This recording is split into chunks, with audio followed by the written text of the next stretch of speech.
تبارك الذي نزل الفرقان على عبده ليكون للعالمين نذيرا.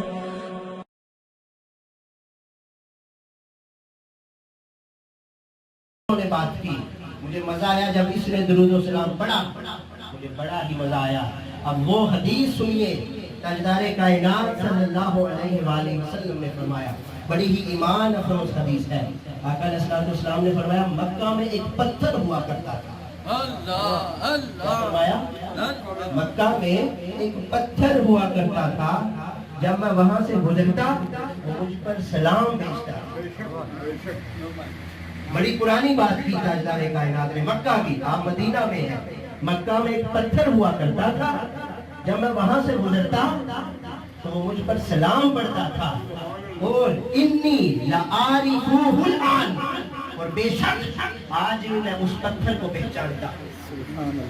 آج بھی میں اس پتھر کو پہچانتا ہوں. مکہ میں کتنے پتھر ہوں گے؟ ہزاروں کروڑوں پتھر ہوں گے. مکہ میں کتنے بڑے بڑے پہاڑ ہیں، ان کے اندر کتنے کتنے پتھر ہوں گے اور کتنے زیادہ پتھر ہوں گے، اس کا اندازہ ہم نہیں لگا سکتے. ارے تاجدار کائنات کو جس پتھر کی پہچان تھی وہ پتھر ہے جو آپ پر درود و سلام بھیجتا. جب آپ گزرتے سلام پڑھتا تھا، ارے کس کی فکر کرتے تھے؟ وہ تو فکر اسی کی کرتے ہیں جو ان کی طرف توجہ کرتا ہے.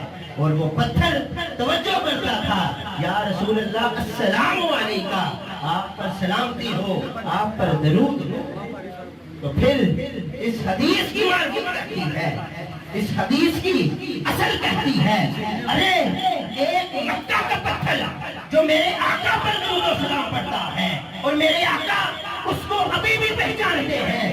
ارے ایک میرے مصطفیٰ کا امتی جب پوری زندگی میرے مصطفیٰ پر درود و سلام پڑھتا ہو، اور جب اسے قبر میں رکھا جائے اور فرشتے پوچھے ما کنت تقول فی حق ھذا الرجل لی محمد، تو اس حدیث کی مارفت کہتی ہے، فرشتوں اسے چھوڑ دو، یہ تو وہ ہے، یہ میرا وہ امتی ہے جو مجھ پر درود و سلام پڑھتا ہے. تم اس سے کیا پوچھتے ہو کہ میں کون ہوں؟ میں بتاتا ہوں کہ یہ میرا وہ امتی ہے جو مجھ پر پوری زندگی درود و سلام پڑھتا ہے. اب اگر چاہتے ہو کہ مدینے والے کی پہچان میں آ جائیں اور مدینے والے سے دوستی چاہتے ہو تو درمیانی راستہ نکالنا ہوگا.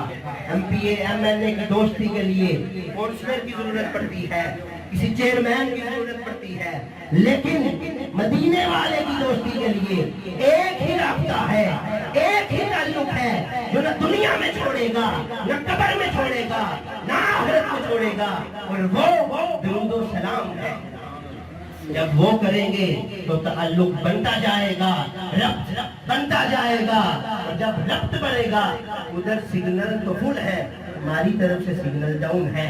جب ہم درود و سلام پڑھیں گے تو وہ ڈاؤن سگنل اوپر ہوتے جائیں گے. جب وہ اوپر ہوں گے پھر تاجدار کائنات کی نظر میں آ جائیں گے. پھر ہم درود و سلام پڑھتے رہیں گے اور ان کی زیارت کرتے رہیں گے. آپ نے اس عمل کو بھی اپنانا ہے کہ جو تاجدار کائنات کی طرف، جو تاجدار کائنات کے ساتھ تعلق کرتا ہے وہ درود و سلام ہے. آپ نے درود و سلام کے تعلق کو اپنانا ہے، اور وہ تعلق ڈائریکٹ مدینے والے کے ساتھ ہے، اور وہ تعلق کبھی نہیں ٹوٹے گا. کیوں نہیں ٹوٹے گا؟ ان اللہ و ملائکتہ یصلون علی النبی یا ایھا الذین آمنوا صلوا علیہ وسلموا تسلیما. بے شک اللہ اور اس کے ملائکہ اپنے نبی پر درود و سلام پڑھتے ہیں. اے ایمان والو تم بھی درود و سلام پڑھو. اب جو ایمان والا ہوگا وہی درود و سلام پڑھے گا.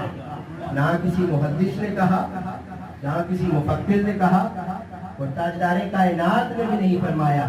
یہ دو جہاں کا مالک ہے، جو خالق ہے، اس نے فرما دیا کہ لوگوں تم یہ مغالطے میں نہ رہنا کہ تم پڑھتے رہو گے.